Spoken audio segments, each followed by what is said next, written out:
we did. And we're in the process of doing it, but we have some great people doing it now, and you see them up here with me.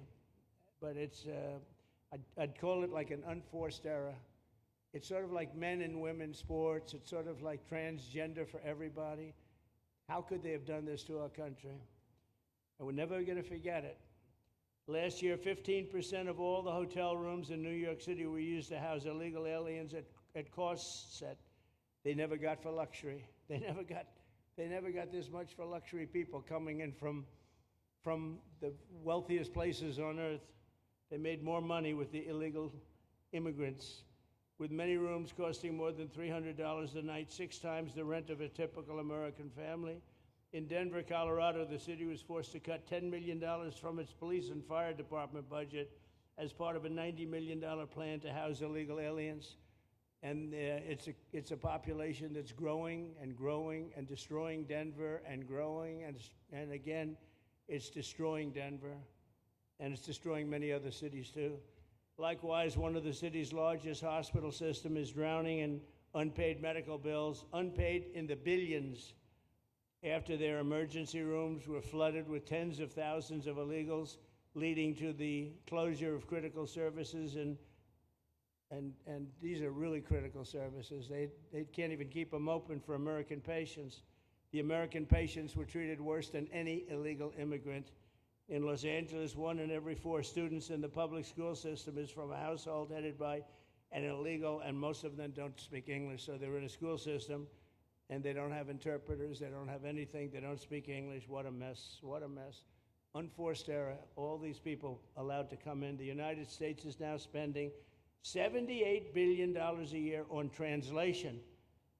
Okay, think of that, $78 billion a year on translation, and smaller numbers on special education programs for non-English speakers in our public schools. So $78 billion, I think that's not a mistake.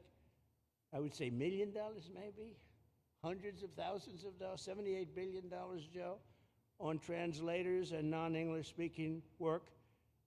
Federal government, the Justice Department, it's more than twice the cost of maintaining the United States Justice Department, what we're spending on translation and other things to help. In total, the average illegal alien costs American taxpayers an estimated $70,000. That's each, $70,000. I think that number is even low. If you care about balancing the budget, the single most impactful step we can take is to fully reverse the Biden migration invasion. One of the worst invasions we've ever had. We've never had an invasion like this. We've had invasions, but we've taken care of them. We've never had an invasion like this, and it's with us. And we have some very bad people out there looking to do big harm. That's why the One Big Beautiful Bill includes funding for 3,000 new Border Patrol officers and 10,000 new ICE agents. And I've gotten to know the Border Patrol and ICE very well. Unlike Kamala, she was the border czar, but she never saw the border. She never made one phone call. She was some border czar. She would have been some president. Probably would have been slightly better than Biden, though.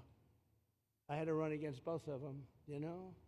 The one guy, it's like a fighter. You knock out the one guy who's doing badly, then they put somebody else in, but fortunately she was a stiff also. Otherwise, I would have been very angry. I would have been extremely angry. The heroes of ICE will also help round up and remove members of the savage drug cartels which are coming back into our country. And we got them out. Now some of them came back in. We just got them out again, and that's going to be a vicious cycle.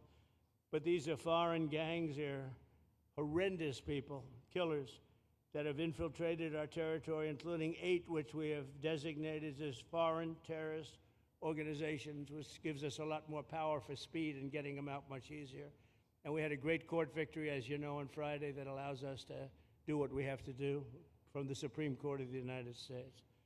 In 5 months, my administration has already arrested over 2,700 members of the murderous Venezuelan gang known as Tren de Aragua, including a pack of these sadistic animals arrested last month with over 280 guns, and these are guns of the latest caliber. These are guns that were made over the last period of less than a year, getting brand new guns, the latest and the greatest. Every day, our brave law enforcement officers are hunting down and deporting migrant criminals who have committed heinous crimes, including more than 13,000 murders. 11,888 to be exact, but I'd probably say the 13,000 is right also. Think of it, 11,888, and more than half of them, they committed more than one murder. So, Ron, many of them are out of here already, but it's still it's a hell of a number to be confronted with. Just this year, ICE agents in Miami have apprehended illegals with arrests for murder, kidnapping, rape, child sexual abuse, and arson, people of the worst order. We're getting these monsters out of the United States, out of Florida, out of all the places that they're in. And on January 20th, I signed an executive order empowering governors and state police to be deputized to enforce federal immigration laws, and Ron's already taken advantage of it. It's a tremendous advantage for the states. Most of them are doing it. Actually, the blue states tend not to do it. Even a couple of them have, though. And I want to express my tremendous thanks to the state of Florida for embracing this opportunity and being a true partner. They've worked so well with the federal government. It's been just a beautiful, beautiful partnership. So, Ron, I'd like to thank you personally. You are my friend, and you'll always be my friend. And we may have some skirmishes even in the future. I doubt it, but I will always come back because we just we have blood that seems to match pretty well. We have a relationship that's been a very strong one for a long period of time, and I appreciate it, very much appreciate it. And also, Secretary Noem, I'd like to have you say a few words. You have been unbelievable, the job you've done. You and our favorite person, Tom Homan, have done, and your whole staff, because it's a lot of people, and Tom acknowledges it all the time. He respects you so much. He respects the staff that you both built. And you're really doing one of the great jobs. And it was great that you could work with Ron in Florida so well. Built such a great facility. So please say a few words. Thank you very much. I don't know if this will work. Well, thank you, Mr. President. First of all, I want to thank you for putting the safety and the security of the American people first, and the way that you never lose focus on making sure that America stays our priority and that the families that live here get the chance to grow up and to raise their children in communities that are safe and that give them an opportunity to pursue the American dream. This facility here is a fantastic representation of what can happen when all of government works together and when it's accountable to the taxpayers and to the citizens that live here. The President signed an executive order that allowed us to build partnerships with states and with local law enforcement officers, which is exactly how things should function in this country. More power, more authority given to people locally so that they can take control of their own destiny. And so we have already been working under the 287G program to deputize law enforcement officers, whether they be state highway patrol, local sheriff's departments in all of our states, and allow them to go out with our ICE officers, our border patrol officers, and make sure that we're getting the worst of the worst off of the streets.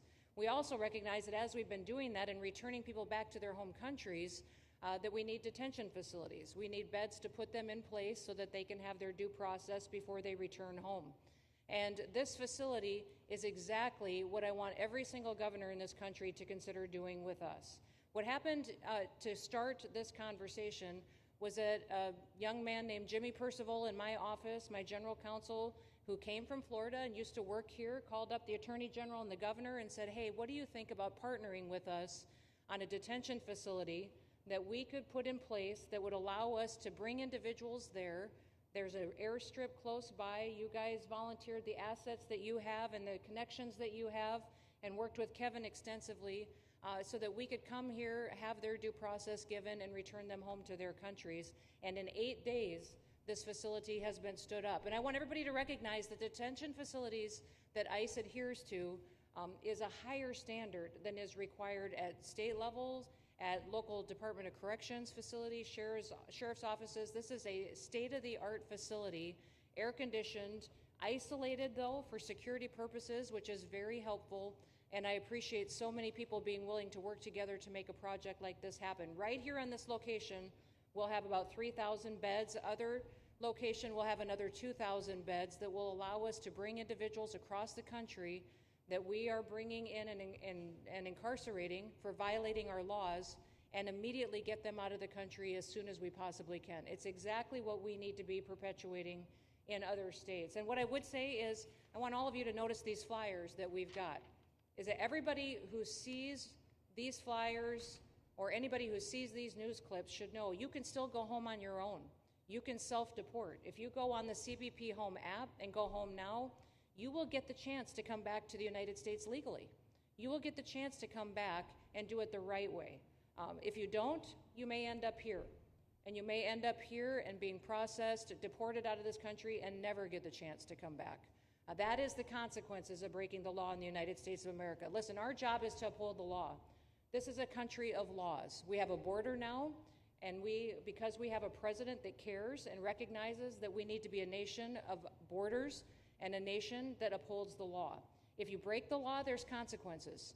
We will deport you, and you will never get to be a United States citizen. You'll never even get to come back here and work and to pursue the American dream. But if you decide you want to go home now, go home, and we'll help facilitate it. We'll buy your plane ticket. We'll get you there. In fact, I just got back from Panama, Costa Rica, Guatemala, Honduras. Those countries are excited to get their citizens home. They're setting up programs to loan them money to buy houses when they get there, help them with food assistance, get their children educated, scholarships. They want their citizens that are living here in the United States illegally to come home and to be a part of their economy and help their countries grow. So this is a win-win for everyone, and I just want to end, Mr. President, by thanking our law enforcement officers, by thanking our ICE officers and our Border Patrol officers for what they do every day. They are out on the streets, and violence against them has increased over 500% since Trump has gone back into the White House, because he's upholding the law and because a bunch of liberals, socialists, and Marxists are out there lying about what President Trump is doing. President Trump is upholding freedom by what he is doing. The freedom to live safely in this country and to do things legally and to have justice. And because those liberals, and I'm calling out you, CNN, I'm calling you out because you lie every single day about what these operations are. We are going after murderers and rapists and traffickers and drug dealers and getting them off the streets and getting them out of this country because Joe Biden let the worst of the worst come in here. The other day I was talking to some marshals that have been partnering with ICE. They said that they had detained a cannibal and put him on a plane to take him home, and while they had him in his seat, he started to eat himself, and they had to get him off and get him medical attention. These are the kind of deranged individuals that are on our streets in America that we're trying to target and get out of our country because they are so deranged they don't belong here. And they shouldn't be walking the streets with our children, and they shouldn't be living in the communities with our families who just want to grow up, go to job, raise their children to grow up and get a job and to live the American dream. So thank you to all of our law enforcement officers, those in our military that have been helping, our National Guard. Thank you to Governor DeSantis for stepping up and being an example to other governors. I hope my phone rings off the hook from governors calling and saying, how can we do what Florida just did? How can we do exactly what they did? Because we need this big, beautiful bill. We absolutely have to have this big, beautiful bill that has the funding so that we can continue this operation and we can get those bad criminals off of our streets and have the officers to do it so that when they go out on an operation, somebody's got their back. Somebody's got their back, they can do it safely, and they can go home to their families at night too. So this bill needs to pass through Congress so we have the resources at the Department of Homeland Security to make sure that our homeland truly is secure. And Mr. President, thank you for Stephen Miller. I just want to thank you for him. This guy calls me night and day and tells me all of his wise advice and wisdom, but he's a rock star because he loves this country and he's passionate about making sure that nobody is prioritized over an American citizen. We love everybody. We do. We love everybody. Not everybody. But, well, a lot of people. But Not we shouldn't be putting people illegally above citizens. We should be making sure that we do things right, and that's what America has always stood for, and we're an example to the rest of the world because we do it right. So, Mr. President, you surround yourself with great people, and I think that's because everybody wants to work for the greatest president that the United States has ever had, and that's President Donald J. Trump. Thank so thank you you, very sir. much, Chrissy. That's Thank so you for nice. your Thank you. Thank you very much. And I have to say that You know, when Christie's name was put before me by Tom Homan, by the way, because I wanted him for the border, and somehow I thought that was going to be good in that sort. But he didn't want the upper job, and I said, "Who do you recommend?" Christie Noem. I said, "Oh, are you kidding? She's great, but she's such a fine, elegant person." He said, "Sir, she's tough as hell." I said, "Are you sure?" "You are tough as hell, I tell you, and you do it in a very nice way, but you are, if you ever saw her ride a horse, she rides a horse like she should be in the rodeo. She's like an unbelievable horse person, and you've done a fantastic job, and Steve Miller would even agree to that, and he likes nobody, by the way. I don't think he likes anybody. And another one we like is Ron, and Ron, would you say a few words, please? Sure. Well, thank you, Mr. President. Welcome back to Florida, and I think this is the first time you've been back since the events of a couple weeks. So just let me say, as somebody that was serving on active duty in Iraq back in the day, we witnessed the number of our troops that were killed or wounded by the Iranians. We know that they're a militant Islamic regime that was hell-bent on getting nuclear weapons, and under Joe Biden, they were about to get nuclear weapons. And because of your strong actions, those dreams and those ambitions have been reduced to rubble. And I thank you. I know a lot of veterans thank you, and people in Florida really thank you for stepping up and really making a strong, tough, but strong decision. I think we're much safer as a result of that.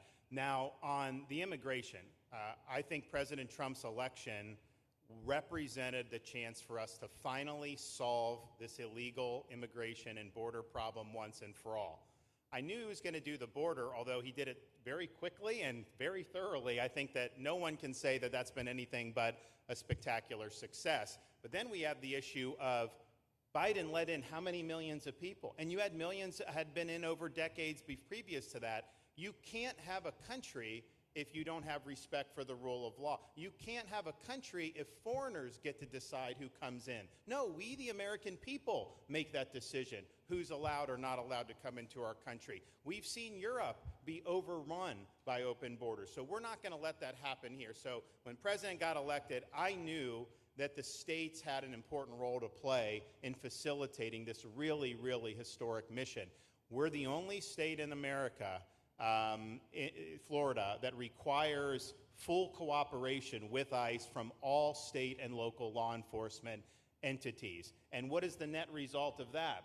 We have these agreements for these 287G task force with sheriff's departments, police departments, state agencies, and it's really instrumental in rounding up a lot of really bad people who shouldn't be here.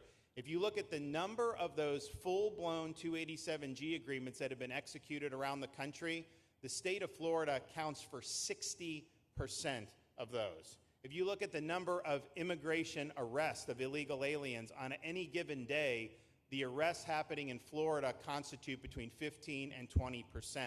Nationwide. So we're all in on this because we understand how important it is to our citizens. It crowds schools, it crowds medical, it crowds housing. Yes, you have illegal alien crime as well, and people want the problem solved. And the only way we're going to solve it is if states like Florida step up and help the president, help Secretary Noem get the job done. Now, this facility here was really in response to us working with DHS and ICE from the time the president got sworn in. And the number one thing they kept coming back to was, you know, Biden decimated the agency. I mean, let's just be clear. You could have illegals in Florida. Biden would just release them.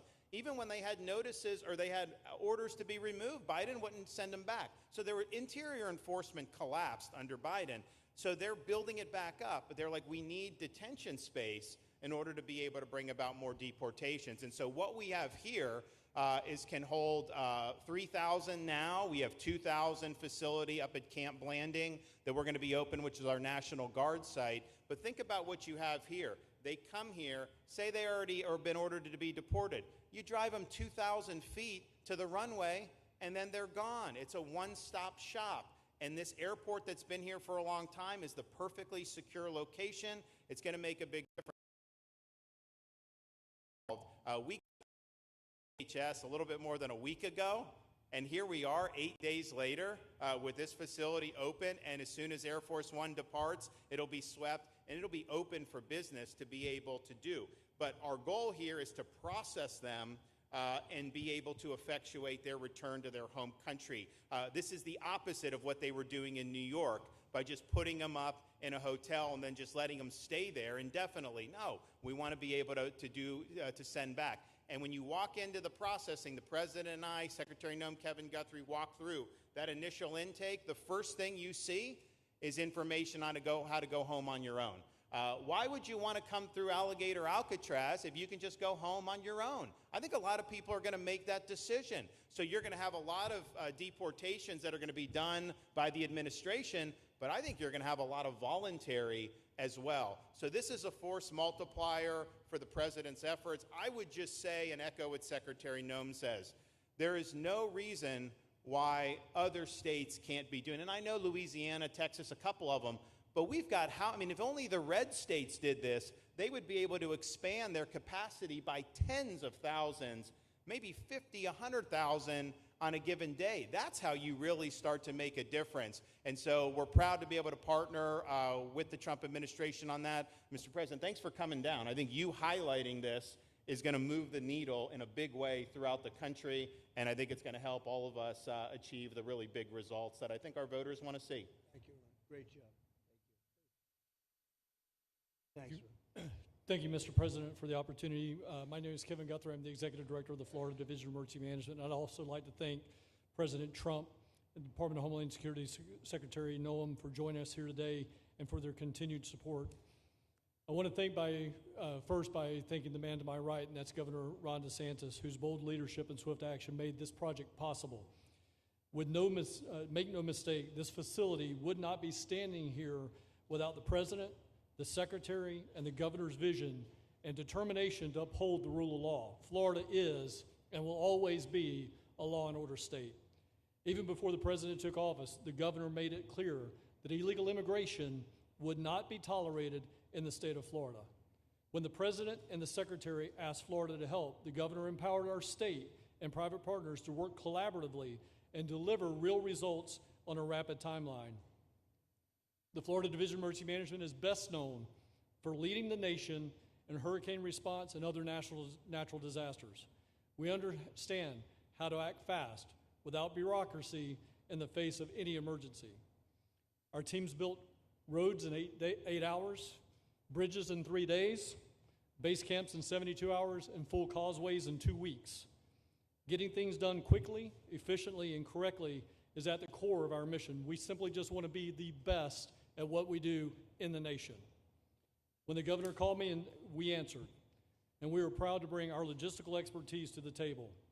We know how to set up base camps for guardsmen, first responders, linemen, volunteers, and other aid sources, and distribute that in a matter of days before a storm. We're able to translate this knowledge to what we did here at Alligator Alcatraz. Florida has put the best teams together who check their individual logos and egos at the door to get this done. Not just for you, Governor, but Mr. President, for you as well. There are over 13 different vendors that came together to get this solved in 8 days. Truly a whole of private sector partnership to get that done. Behind you on these boards, in only 8 days, we have built a fully compliant detention facility with a detainee capacity of up to 3,000 people, with room for additional capacity if you asked us to do so. The detention facility includes over 158,000 square feet of housing and is a fully aluminum frame structure rated for winds of 110 miles an hour or a high-end Category 2 for those people that don't think that we're taking that into consideration. This is Florida, by the way. Power supply is fully redundant with backup generators in place. We've put a staff village here on site with a capacity of 1,000. Our services are hot meal 3 times a day, 24/7 medical facility, pharmacy, air conditioning, access to indoor and outdoor rec yards, legal and clergy support services, laundry. Our security element is over 200 security cameras throughout the facility, more than 28,000 feet of barbed wire, 400 plus security personnel to include 200 men and women, soldiers and airmen underneath Major General John Haas's command as the Adjutant General of Florida. And it's all surrounded, as you pointed out, Mr. President, by 10 miles of beautiful Florida Everglades. Contingencies, as with all state correctional facilities, we have a hurricane plan. We will not wait for a Cat 2. We will follow our normal evacuation procedures as we do for any other facility statewide in our great state of Florida.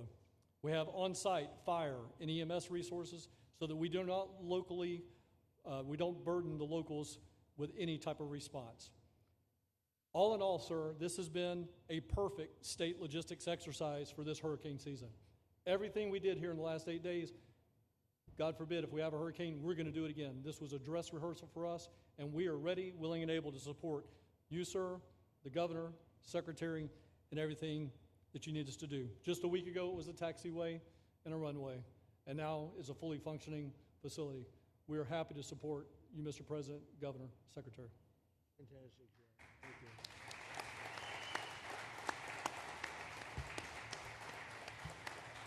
Byron, please.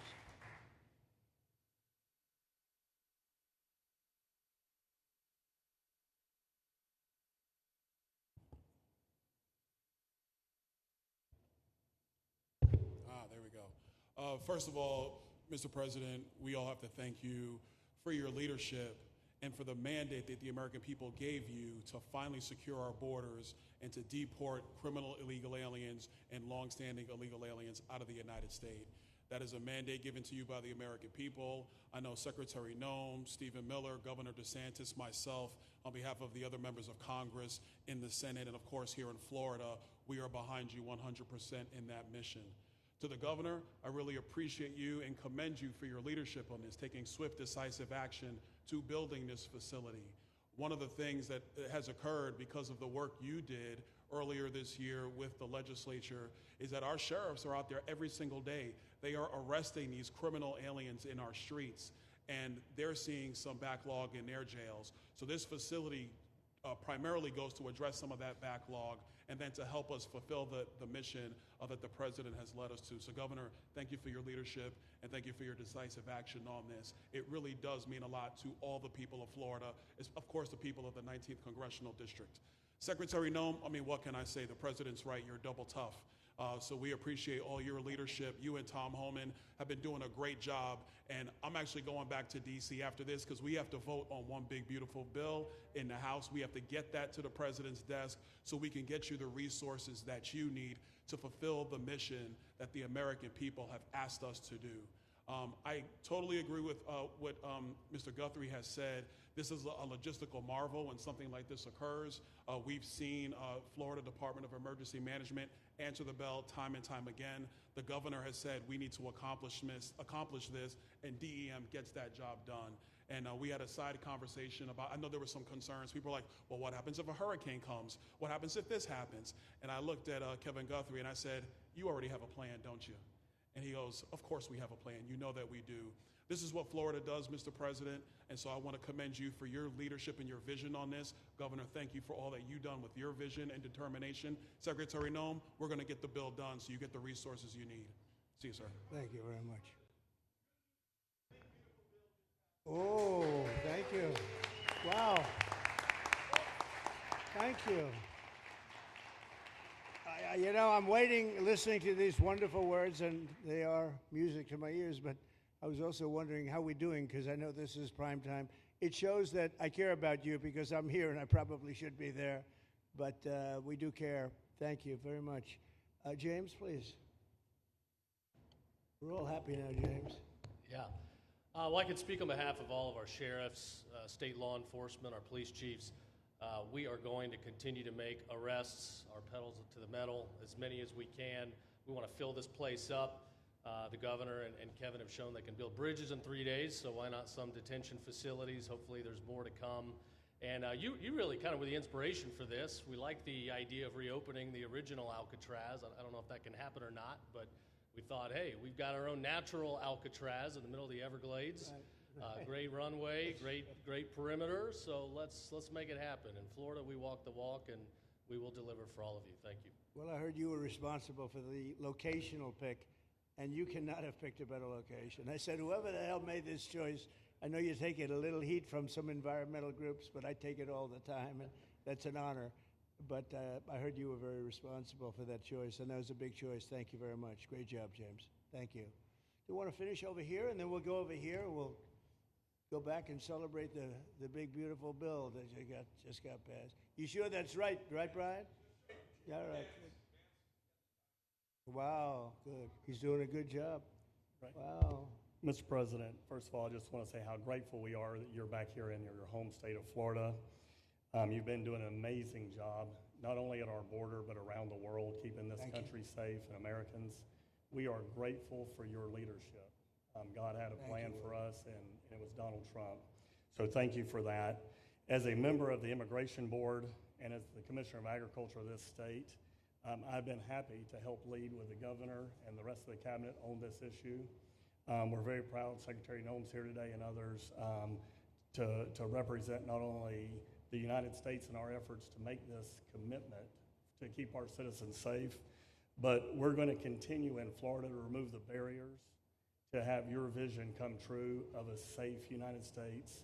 We're going to get these illegal criminals out of this state, and we really appreciate you and your leadership in this effort. So thank you for being here Thank you today. very much. You're doing a great job, too. Thank you.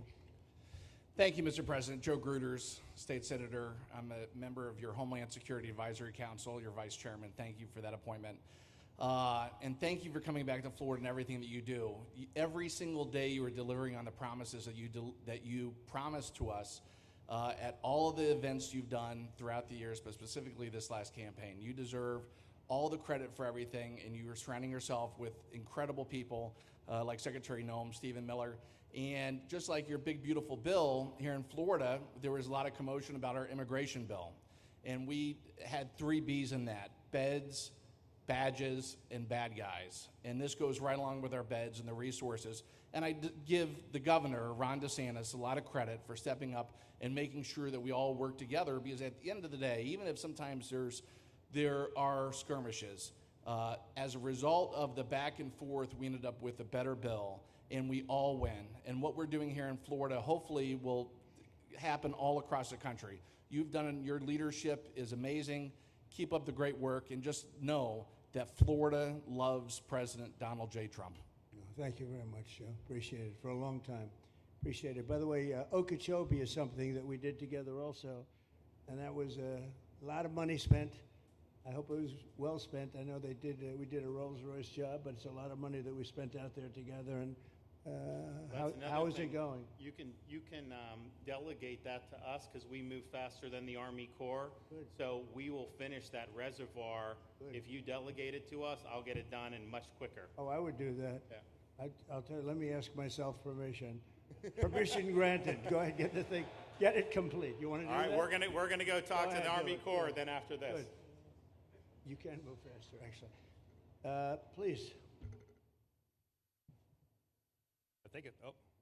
No, sir, just first on behalf of the men and women of ICE, we just want to thank you for allowing us to do our job again. You know, your vision and under Secretary Noem's leadership, this is what the American people want. And I hope that you see great results of what we're doing out there every day of getting the worst of the worst out of our communities.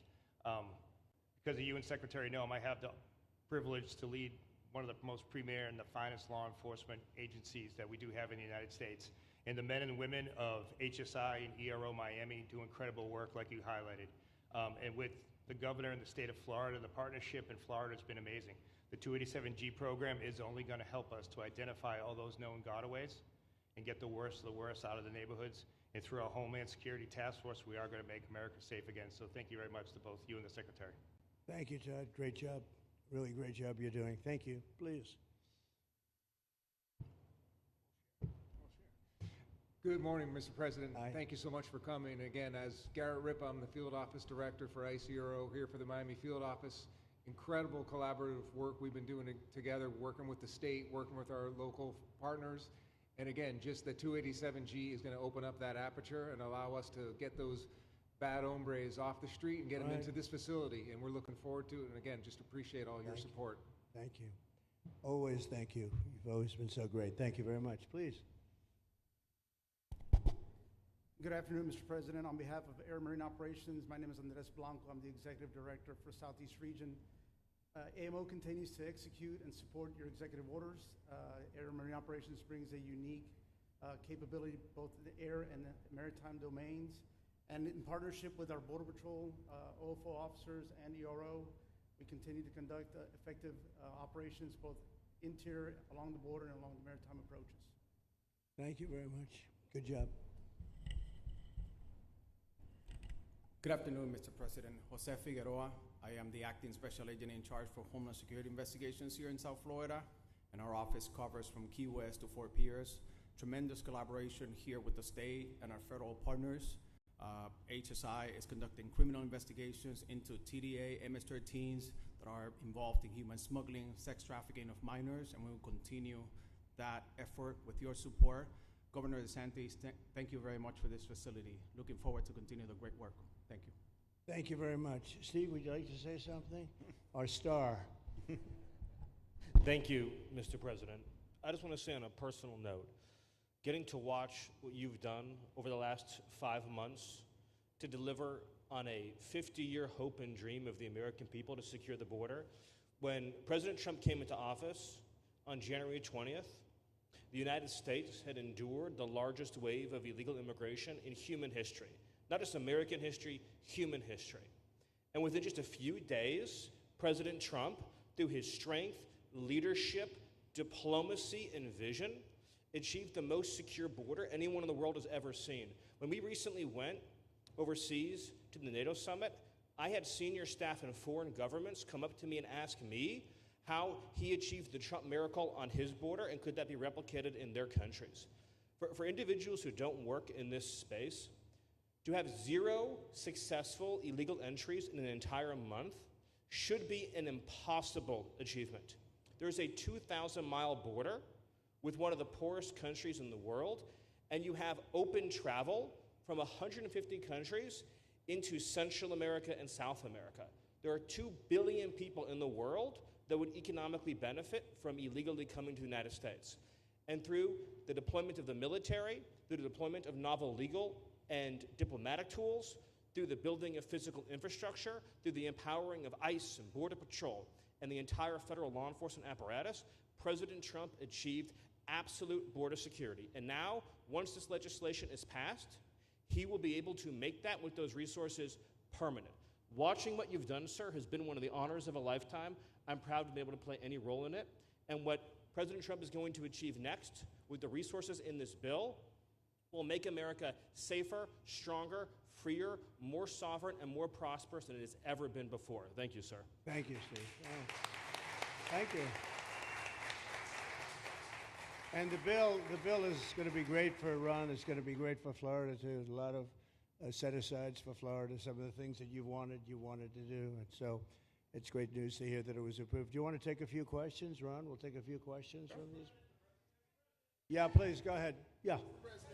Thank you, Mr. President. Given the likelihood of the One Big Beautiful Bill passing, and we look forward to the success of this facility here, how many more facilities like this do you feel that the country needs in order to enact your agenda of mass deportations? Well, I think we'd like to see them in many states, really, many states. This one, I know Ron's doing a second one, at least a second one, and probably a couple of more.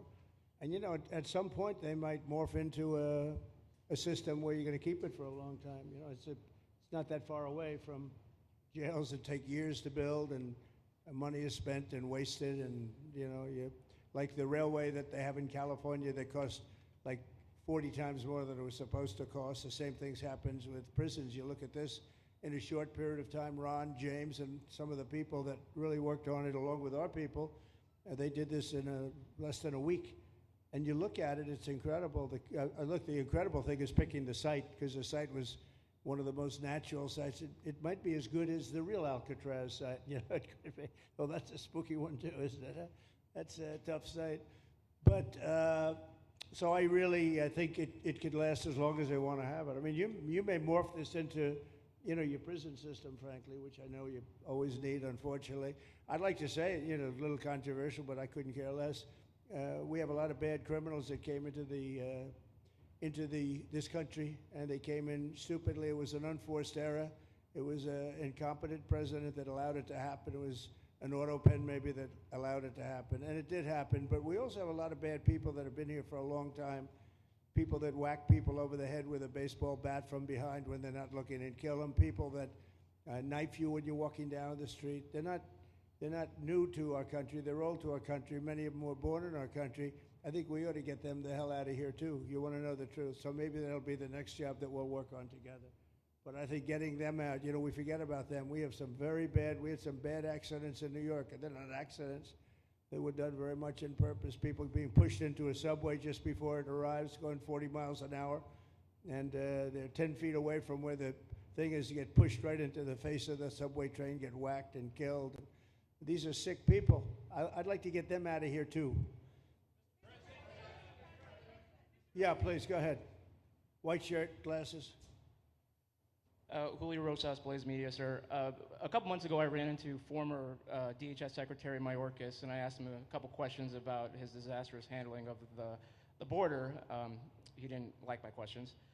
But the number one question that I heard from people in responding to my video was, why hasn't he been arrested yet? Obviously, you guys are cleaning up the mess that was made deliberately for the past 4 years, and so people want accountability. It's great to see that the border is secured, and it's great to see the state level cooperation. But I guess I would ask you, why hasn't he been held accountable, or anybody really? Well, pardons were given out by to many people, and they shouldn't have been given out. Like the Unselect Committee of Political Thugs was given a pardon because they destroyed all of the information from 2 years of hearings, and they should be arrested, but they were given pardons. Was he given a pardon, Mayorkas?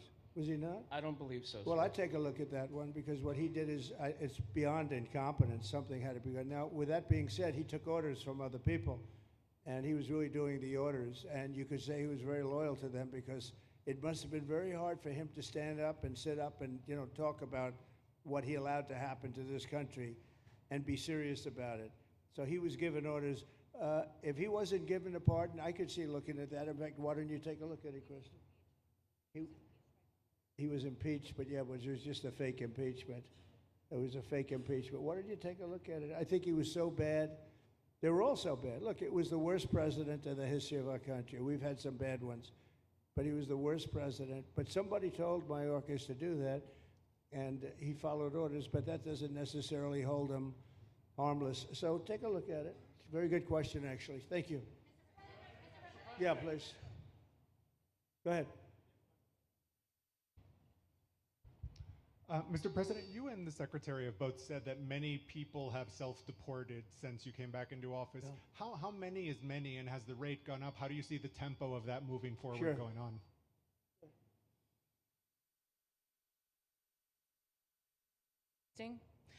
We have had several 100,000, but also we have many that have self-deported, not even using the CBP Home app. When I have gone to these other countries to negotiate security agreements and information sharing on criminals, who's coming and going into their countries, they report that hundreds of thousands have come home that weren't on our radar, that they are coming home on their own and self-deporting because they want the chance to be able to go back to America someday. So we believe it's over 1 million, possibly more than that. I'm asking all of those countries for their information on what they have of individuals that may have returned home, that they have, taking advantage of their programs to help them become a part of their civilization again too. So we know it's over 1 million, but we have to, I'm getting more information, and that number will grow. If they don't leave, they never get the chance to come back. If we have to take them out, and we will, they'll go out, but they never get a chance to come back. The other way, we actually make it a little bit easier for them to come back. Okay? Thank you. Good question. Thank you. The bill is now passed in the Senate, but we are already hearing from some Republicans in the House who say they cannot get on board with the changes that were made to the bill in the Senate. What is your message to those holdouts? Well, I just heard that about the Senate, and the bill just passed, and it tells you there's something for everyone. I mean, it's a great bill. There is something for everyone, and I think it's going to go very nicely in the House. Actually, I think it will be easier in the House than it was in the Senate. And just to be clear, on the Medicaid cuts, you've promised not to cut Medicaid, said this is all just targeting waste, fraud, and abuse. Are you saying that the estimated 11.8 million people who could lose their health coverage, that is all waste, fraud, and abuse? No, I'm not saying that. I'm saying it's going to be a very much smaller number than that, and that number will be waste, fraud, and abuse. And if you look, they took a much more liberal stance on the Medicaid situation than they could have. They had a tough stance and a weak stance. They took not a very strong stance on that to start off, and it's waste, fraud, and abuse, and everybody wants that covered. What number is that? What analysis are you seeing? I'm not seeing a number, but I know it's much less than the number you gave. And we really were very, very cognizant of three things. Social Security, we're going to take care of it beautifully. Medicare and Medicaid. And we are going to save it, whereas the Democrats are going to, you won't have it. They will destroy Medicare and Medicaid, and they have to because their numbers don't work. So it's not going to happen. They're the ones that have destroyed Medicare. They have made it so bad already, they're going to make it a lot worse. But now we'll be in charge, so we're going to have no problem with Medicaid or Medicare or Social Security. Thank you. Yeah. Claire Gall with Wink News in Fort Myers. What is your direction to ICE when it comes to arresting farm workers here illegally, other workers in industries that are pretty critical to Florida's economy? Yeah. Well, we're very much cognizant of that, and as you know, I won the farmers by 92%, and I'm not going to be abandoning my farmers. We were strong on the borders, but we're also strong for the farmers and for others in the hotel industry, et cetera. You know, we have similar situations, and Christy and I, and we'll be working with Ron and a lot of the states. We're going to work something where the farmers can be responsible for some of the people that have, and they have people run for 10, 15 years that they know very well. We're going to put them responsible and we're going to issue a form of a card or document, and the farmer's going to be responsible for these people. They're not going to have citizenship, but they'll be working, they'll be paying taxes. We need to get our farmers the people they need, otherwise our farmers aren't going to be able to do their land. You know, it was tried once before, many, many years ago, where there was a very strong guy, and he got everybody out, and every farm, almost in the country, but every farm in California, every farm in Iowa, almost all the farms went bankrupt. They had nobody to work, and we don't want to have that situation. So we're going to work it. We're going to put our farmers and others in charge of the people that they have under them. They know the people, and I think it's going to work out really well. We're going to take care of our farmer, but we're going to get the criminals out, okay? Yeah, go ahead, please. Thank you. Mr. President, how do you respond to critics who fear that a 3,000-bed detention center and the waste that could produce will pollute the surrounding federal protected land, including land that both administrations have invested billions of dollars in restoring? Well, I was one of those that invested billions of dollars and hundreds of millions of dollars right here in the Meadowlands, but in the Everglades, and the Meadowlands too in New York. If you look at what we did up there, speaking of the Meadowlands, a lot of places like this, but this is a very unique one. One thing I'll say about this land, we'll be gone 1,000,000 years and this land is still going to be here. It's not going to be much different. You'll have the water moccasins, you'll have the alligators. You may not have people, but you're going to have all those animals. They're going to be around, and you got plenty of them out here. I think it was a brilliant choice, and I think almost anybody in his or her right mind would say this was a brilliant choice. I give the governor a lot of credit for using this piece of land. And in addition to that, it's on top of something that was already developed. It's an airport. You know, you have the runways, you have so it's already been developed. So it's not like you're dropping dirt right into the thing. There was zero movement of that. That was done many years ago because the airport's very old, but it was an abandoned railroad, an abandoned airport. And frankly, it's like perfect. And you can do expansion on this site substantially without doing anything. So the people, I heard them complaining about the Everglades. There's no, I don't think you've done anything to the Everglades. I think you're just enhancing it. This was already here. How long has the airport been here? Decades. Many decades, yeah. And they have, Kevin, all these guys, you know, have a waste plan, like the wastewater gets trucked out, potable water gets, literally, they have, even our DOT has put things up in case there's any seepage, which we don't. So you are literally doing this on concrete that's already here. So I don't think those are valid and even good faith criticisms, because it's not going to impact the Everglades at all. President's been a champion. We've been a champion, really changed the game in Florida on it. I think it's just people don't want to see illegal immigrants deported, and that's their ideology, and they have a right to that.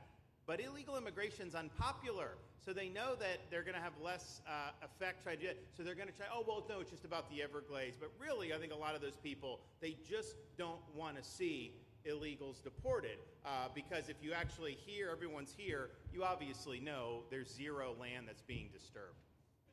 Well, you know, when we talk about popularity, though, I will say I ran on the issue of illegals, and we have to get them out.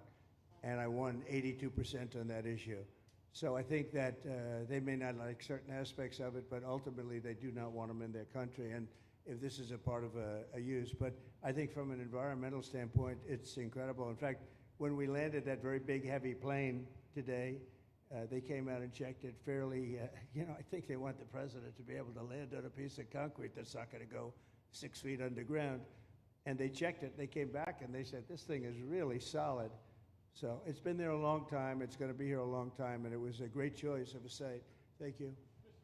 Yes, please. Brian, go ahead. Yes, sir. The people of Syria were recently seen on the streets waving American flags, chanting Trump, Trump, Trump. They're so appreciative of the economic sanctions that was lifted on that country, giving them a little bit of hope for prosperity. You want to comment on that?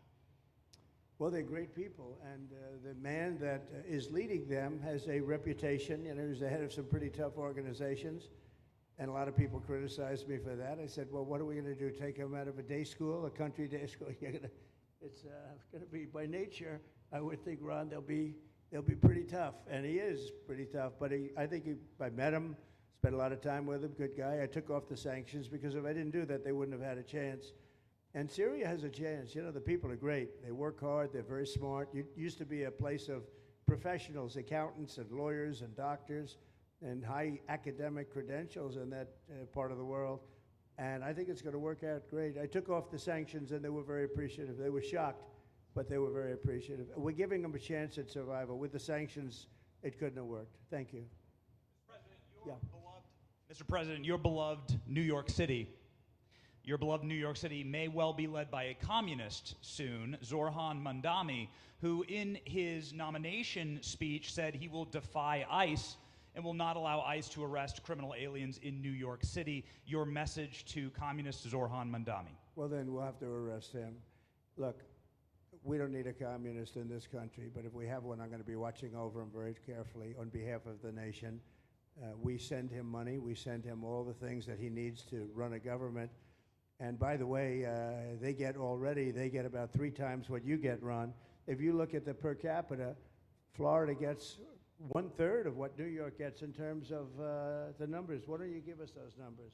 Yeah, well, because that's what we should send him. Yeah, well, like sometimes people say Florida gets more because they count Social Security recipients, but that's not money to the state. Those are seniors that live here. If they moved to North Carolina, you could count it there. So it has no interaction with the state government. They get more on the city and state governments than we get. Right, substantially. We're going to be watching that very carefully, and a lot of people are saying he's here illegally. We're going to look at everything, and ideally. He's going to turn out to be much less than a communist. But right now, he's a communist. That's not a socialist. I've always said, we will not have socialism in this country. In the speeches, I said, well, what? They skipped socialism.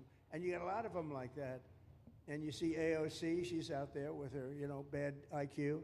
She's out there ranting and raving about how wonderful he is. And look, so far he's winning. He still has a race to win, but so far he's winning, and he has an advantage as a Democrat in New York City.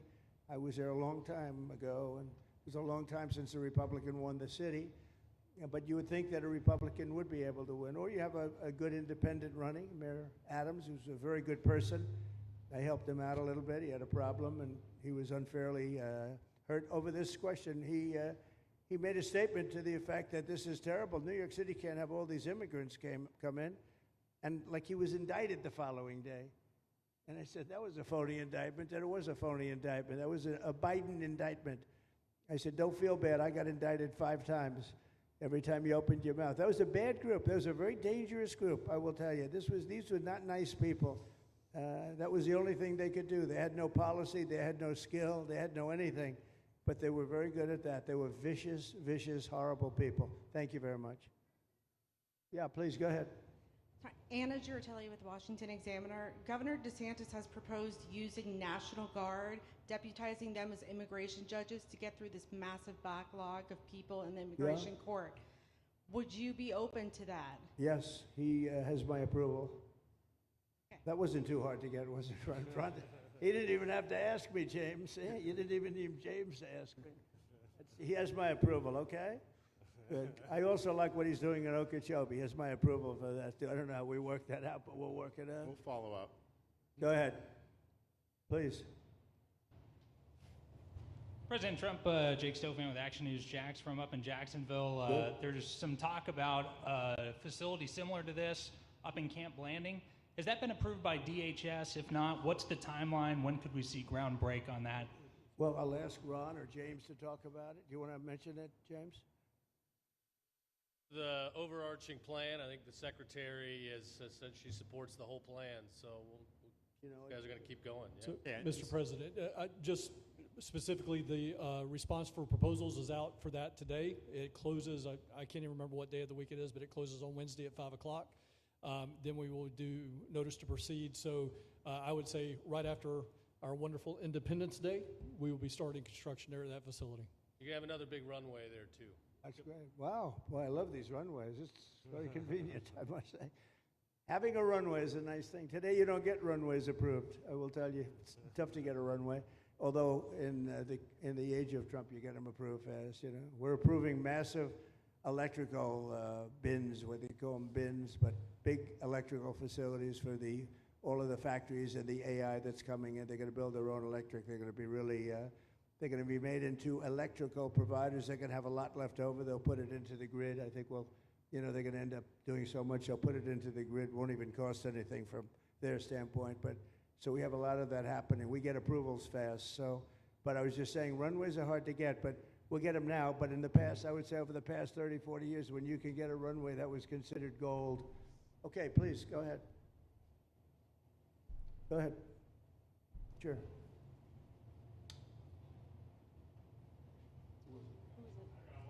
Okay, go ahead. Yes. President Trump, Laverne McGee, News 6 Orlando. You have fulfilled several campaign promises along with the help of Governor Ron DeSantis. What is the next campaign promise that you plan to fulfill to the American people? So we have turned this country around in less than 6 months. And when I was away, and I was telling Ron, I was telling some others, I've said it a little publicly, I guess, but I met a lot of very important people. The King of Saudi Arabia, I was there 2 weeks ago, and Qatar, the leader of Qatar, who's great, and the leader of UAE, who's great. These are very substantial people, very smart people, and good people. And all three of them said essentially the same thing, along with many other people, because I just left NATO. NATO's we took it up to 5%. Nobody can believe that one run. That would be hard, but nobody believes that. What happened in NATO, over $1 trillion a year from like nothing. It was an honor. But every leader said that a year ago, this country was dead. They had no confidence in the United States. They really felt it was a dead country, and it was some bad things were going to happen. But they used the term, it was a dead country, and now they said you have the hottest country anywhere in the world. We're the hottest country in the world right now.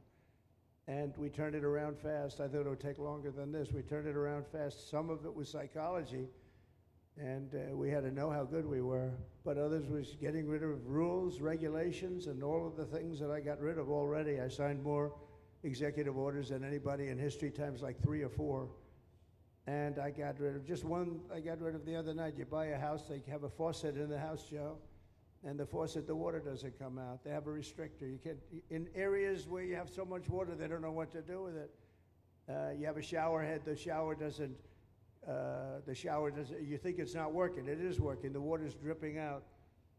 And that's no good for me. I like this hair I like that hair nice and wet. Takes you have to stand in the shower for 20 minutes before you get the soap out of your hair. And I put a thing in, and it sounds funny, but it's really not. It's horrible. And when you wash your hands, you turn on the faucet, no water comes out. You're washing, the water barely comes out. So this was done by crazy people. And I wrote it all off and got it approved in Congress so that they can't just change it, because I did it in my first term. Everyone was so happy. And then one of the first things that Biden did when he came back is he put the restriction on showers, toilets, and sinks. Put this restriction, and washing machines. Washing machine, they give you like a quarter of this bottle to do your clothing. And people needed 10 of these bottles. And the people came to me from Whirlpool, and they said, we can't make a machine that's competitive. We can't make a machine anymore. It doesn't work. Why? They don't let us use water. Do you have any problems with water? No, we have so much we don't know what to do with it. You know, it comes down from heaven, right? And I approved all of that, the washing machines, the whole thing. The dishwashers, that was the other one. They give you like this much water right up to there to do your dishes. So people, you know what they do? They keep pressing the button. So they end up doing the dishes 10 times. They end up using more water than you would have used if you did it right in the first place. So all of that stuff has been written off. It sounds crazy. It's little things. The straw. I let you go back to plastic straw.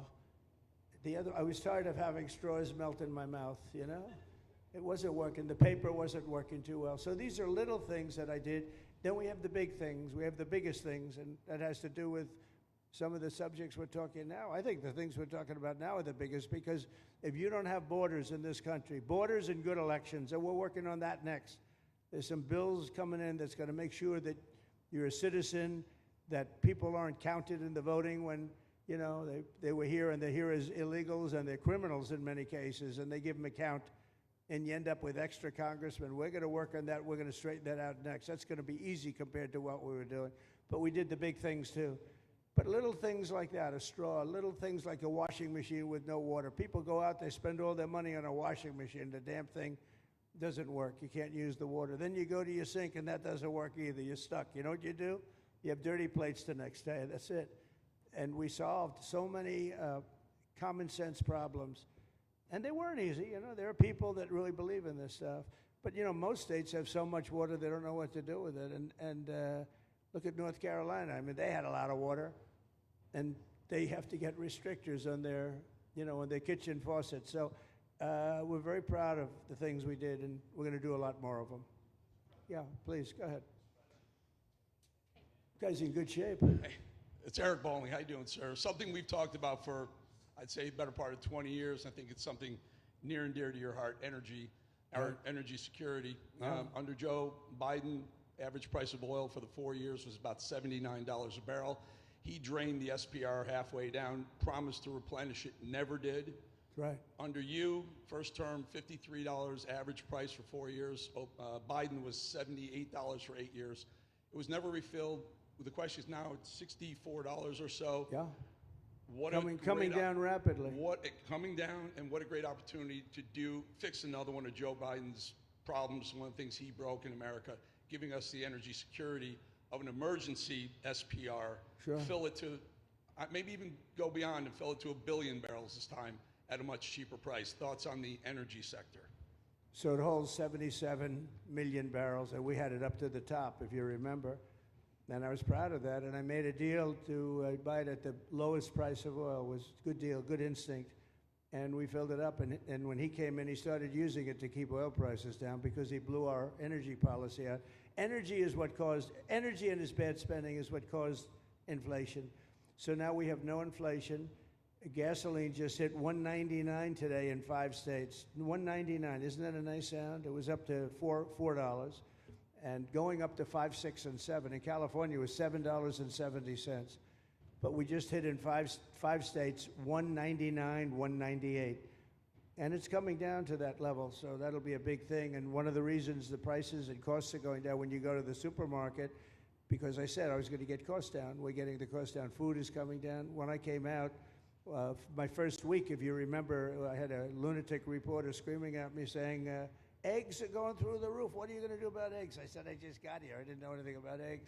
I had to call you. I said, look, I just got here. Tell me the problem. Well, they're doubled in price, and they're going to be 5 or 6 times higher. They were right, actually. I said, let me work on it. And now we have eggs down to the same numbers it was when I first came in. You know, we lowered the cost of groceries. A simple word like that, groceries, it was like almost a strange word. I hadn't heard the word in so long. But what could be more beautiful than the word grocery? And we have the prices way down. We have the energy way down. Energy brought the groceries down, if you want to know the truth. And, you know, so we think we're going to get it lower, and we're going to fill up the it's called the Strategic National Reserves. I had it topped out, and this guy would use them every time before the election. He'd use them whenever they had an election. It was artificial. But believe it or not, as big as that are hundreds of millions of barrels of oil, all filled up at low prices. But it was really meant for wars, and it wasn't meant for keeping your prices down during a holiday so that somebody could get elected. But they used it, and they didn't bring it. The only mistake you made, they didn't bring it a little down. They brought it right down to the bottom. The thing is practically empty. They never filled it up. They never spent 10 cents in filling it up. And we'll do that. When the market is right, we'll fill it up. I want to fill it up when the market's right. Thank you. How about one more question? Okay, please, in the back. Dana Marie McNichol, Fox News Channel. Mr. President, is there an expected time frame that detainees will spend here, days, weeks, months? And does that have anything to do with the immigration judges you just spoke about being trained and staffed here? When you say, what was the first part of your question? Who? Is there a specific time frame you expect the detainees to spend here, days, weeks, months? In Florida? Yes, here at Alligator Alcatraz. I'm going to spend a lot. Look, this is my home state. I love it. I love your government. I love all the people around. These are all friends of mine. They know them very well. I mean, I'm not surprised that they do so well. They're great people. Ron has been a friend of mine for a long time. I feel very comfortable in the state. I'll spend a lot of time here. I want to, for 4 years, I've got to be in Washington, and I'm okay with it because I love the White House. I even fix up the little Oval Office. I make it, it's like a diamond. It's beautiful. It's so beautiful. It wasn't maintained properly, I will tell you that. But even when it wasn't, it was still the Oval Office, so it meant a lot. But I'll spend as much time as I can here. You know, my vacation is generally here because it's convenient. I live in Palm Beach. It's my home. And I have a very nice little place, nice little cottage to stay at, right? But we have a lot of fun, and I'm a big contributor to Florida, pay a lot of tax. And a lot of people move from New York, and I don't know what New York is going to do. A lot of people moved to Florida from New York, and it was for a lot of reasons, but one of them was taxes. The taxes are so high in New York, they're leaving. I don't know what New York's going to do about that, because some of the biggest, wealthiest people and some of the people that pay the most taxes of any people anywhere in the world, for that matter, they're moving to Florida and other places. So we're going to have to help some of these states out, I think. But thank you very much. I'll be here as much as I can. Very nice question. With that, I'd like to just end by saying I want to thank Ron and James and all of the people that have done such a great job, all of your staff. Really fantastic work. And it really started with site selection. You can do a great job, but if you have the wrong site in real estate, you have the wrong site, you're dead. And this was a great site selection, despite what you may read in the environmental press. Good job. And this was an honor for Christy and myself and Steve and all of our people to be here. And I also appreciate the media. They've treated us very fairly. Over the last few weeks, I've been treated very nicely. And it's so unusual. I'm not used to it, but we've gotten great accolades. Brian, I want to thank you for calling out, because I was waiting here, because I knew the vote was taking place and I'm answering questions, right? So I want to thank you very much and say hello to our friend. And I will see a lot of you. Thank you very much. We're going to make America great again. Thank you very much.